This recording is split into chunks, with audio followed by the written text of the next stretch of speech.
गतकाली संध्या समय राजगांगपुर थाना परिसर में थाना अधिकारी श्री मनोरंजन प्रधान अध्यक्षतार जनसचेतन कार्यक्रम अनुष्ठित।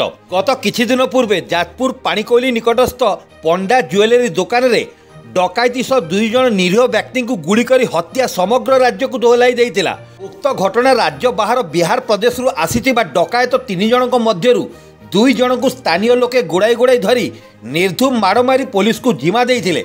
सही उद्देश्य रे राजगांगपुर सहर समस्त अलंकार दुकान तथा अर्थ लगाणी संस्था मालिकों को आमंत्रण करा जाई थाना परिसर रे निज तथा दुकानर सुरक्षा संबंध में श्री मनोरंजन प्रधान विस्तृत भाव में आलोचना करी सुरक्षा संबंध में परामर्श देइथिले।